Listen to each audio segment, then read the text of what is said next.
ये कहानी है एक भूतम नाम के राक्षस की जो काम वासना का पुजारी है। उससे बचने के लिए गांव वाले उसे हर साल एक कुंवारी लड़की भेंट किया करते थे ताकि भूतम उस लड़की के साथ मजे करे और उन्हें बख्श दे। लेकिन एक दिन गांव के मुखिया की बेटी की बारी आती है, पर मुखिया की बेटी के अंदर रहस्यमय शक्ति थी। भूतम उसे गुफा के अंदर लेकर जाता है, जिसके बाद उसके साथ क्या होता है देखते हैं इस कहानी में। तो मूवी की शुरुआत एक खूबसूरत लड़की सियोन से होती है, जो कि एक परी है जिसे देवता ने लोगों की काम वासना को दूर करने के लिए और शैतान कामदेव से उनकी रक्षा करने के लिए धरती पर भेजा था। लेकिन धरती पर आने के बाद सियोन भूतम नाम के आदमी के प्यार में पड़ जाती है और लोगों की कामदेव से रक्षा करने की बजाय वो खुद ही कामदेव से अपनी वासना मिटाने लगती है। देवता जब सियोन की इन हरकतों को देखते हैं तब वो सियोन से नाराज हो जाते हैं। इसके बाद देवता दो परियों को सियोन को मारने के लिए धरती पर भेजते हैं। देवताओं का ऐसा मानना था कि एक शैतान और परी का मिलन सभी के लिए खतरा बन सकता है। जब दो परियां सियोन के पास पहुंचती है तब वो अपनी शक्तियों का इस्तेमाल करके सियोन की आत्मा को बाहर निकालकर उसके शरीर को जला देती है।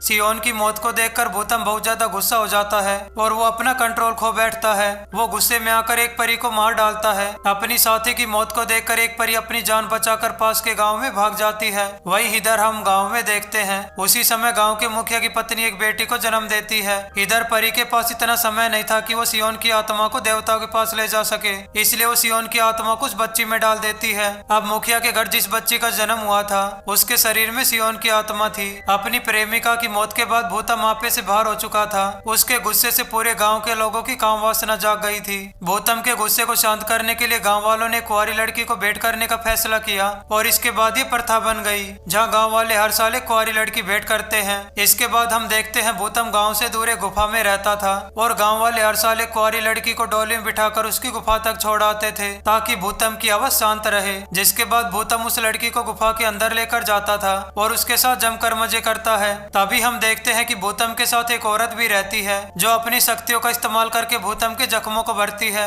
इस औरत का नाम चैंग होता है। चैंग अपनी शक्तियों को बढ़ाने के लिए गांव वालों के साथ इंटीमेट होती थी। जैसे चैंग किसी के साथ मजे करती थी तो उसकी शक्तियां बहुत ज्यादा बढ़ जाती थी। इसी तरह काफी साल बीत जाते हैं। मुखिया के घर जिस बच्ची का जन्म हुआ था वो अब जवान हो चुकी थी। उसका नाम जोई था। हर कोई उसकी खूबसूरती का दीवाना था। एक दिन जब जोई अपने दोस्तों के साथ होती है तभी अचानक भूतम उसके सामने आ जाता है। भूतम को देखकर जोई उसे घूरने लगती है। क्योंकि जोई के शरीर में सियोन की आत्मा थी इसलिए वो भूतम की तरफ आकर्षित होने लगती है। यहाँ से जाने के बाद जब जोई अपने दोस्तों के साथ होती है तभी उसकी नजर एक नाव पर पड़ती है। इस नाव पर बहुत सारी मछलियां तड़प रही थी। जोई नाव के पास आकर उन मछलियों को पानी में छोड़ देती है, लेकिन तभी पानी के अंदर से एक जवान लड़का बाहर आता है। लड़के को अचानक यहाँ देखकर जोई बहुत ज्यादा डर जाती है और अपने दोस्तों के साथ यहाँ से भाग जाती है। इस लड़के का नाम सेन होता है। वो अपनी बहन के साथ यहाँ मछलियां पकड़ने के लिए आया था। इधर हम गांव वालों को देखते हैं। वो सभी लोग मिलकर ये फैसला कर रहे थे कि इस साल कौन सी लड़की को भूतम को भेंट किया जाए। इस बात का फैसला गांव वाले पर्ची से करते हैं। इस बार पर्ची में जोई का नाम आया था। जोई का नाम देखकर उसकी माँ रोने लगती है। वो कहती है कि तुम गाँव के मुखिया हो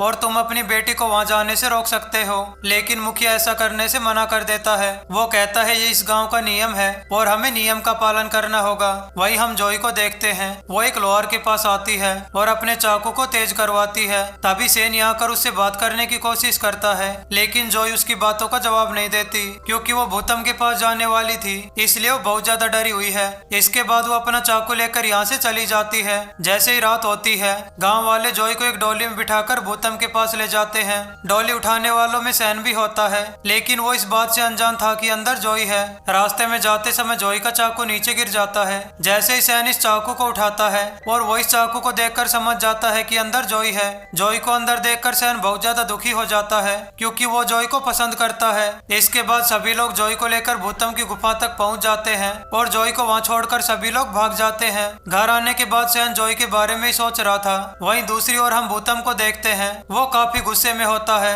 लेकिन जोई को देखते ही उसका गुस्सा शांत हो जाता है क्योंकि उसे जोई में सियोन दिखाई दे रही थी। भूतम को देखकर जोई भी अपना चाकू नीचे फेंक देती है। इसके बाद जोई भूतम के पास जाती है। भूतम जब जोई को गुफा के अंदर ले जाने लगता है तभी सेन आकर उस पर हमला कर देता है और जोई को अपने साथ वापस गांव में ले आता है। सेन की बहादुरी देखकर गांव वाले बहुत खुश होते हैं और सभी मिलकर जश्न मनाने लगते हैं। जोई भी सेन की बहादुरी देखकर उसकी तरफ आकर्षित हो जाती है। इधर हम गुफा में भूतम को देखते हैं जिसका इलाज चैंग कर रही थी क्योंकि सेन के वार से भूतम काफी ज्यादा जख्मी हो गया था। तभी भूतम चैंग से कहता है कि आज वाली लड़की मुझे सियोन जैसी लगी थी जिस जिस पर चैंग उसे समझाते हुए कहती है कि सियोन जलकर मर गई थी। जिसके बाद वो भूतम से कहती है कि मेरी शक्तियां तुम्हारे इलाज करने के लिए काफी कम है, इसलिए मुझे गाँव में जाकर लोगों के साथ कार्यक्रम करना होगा ताकि मेरी शक्तियां और ज्यादा हो जाए। अगले दिन जब सैन अपनी बहन और जॉय के साथ मछलियां पकड़ने के लिए आता है तब उन्हें पानी में चैंग मिलती है। वो लोग चैंग का इलाज करने के लिए उसे अपने साथ घर ले आते हैं। उसी रात चैंग सैन के बड़े भाई के साथ इंटीमेट होती है। पूरी रात मजे करने के बाद उसकी शक्तियां काफी ज्यादा हो गई थी। अगले दिन चैंग जॉय और एक लड़की के साथ मछलियां पकड़ने के लिए आती है।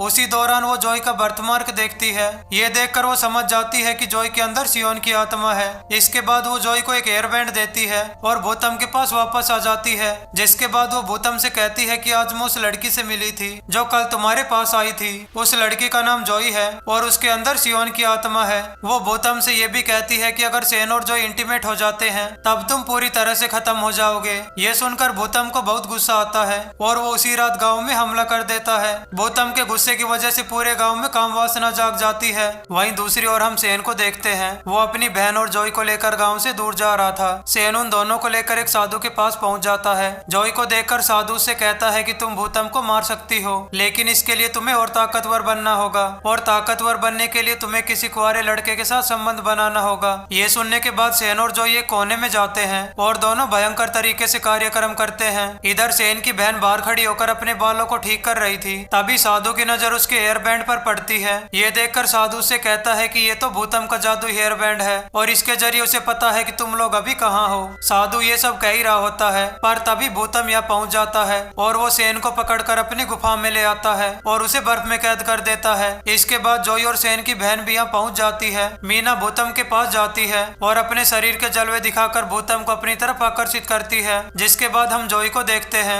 जो अपने शरीर की गर्मी से बर्फ को पिघलाने की कोशिश कर रही होती है। बर्फ जैसे ही पिघल जाती है तभी सैन बाहर आता है और दोनों यहीं पर शुरू हो जाते हैं। तभी भूतम की नजर इन दोनों पर पड़ती है। इन दोनों को देखकर वो बहुत ज्यादा गुस्सा हो जाता है और वो सैन को मारने के लिए उसकी तरफ तलवार फेंकता है, लेकिन जॉय तलवार के सामने आ जाती है। भूतम की तलवार जॉय को उस निशान पर जाकर लगती है जहाँ पर सियोन की आत्मा थी। तलवार लगने की वजह से सियोन की आत्मा बाहर निकल जाती है। सियोन को अपने सामने देखकर भूतम बहुत ज्यादा खुश होता है और उसे लेकर यहाँ से गायब हो जाता है और यहीं पर ये मूवी खत्म हो जाती है।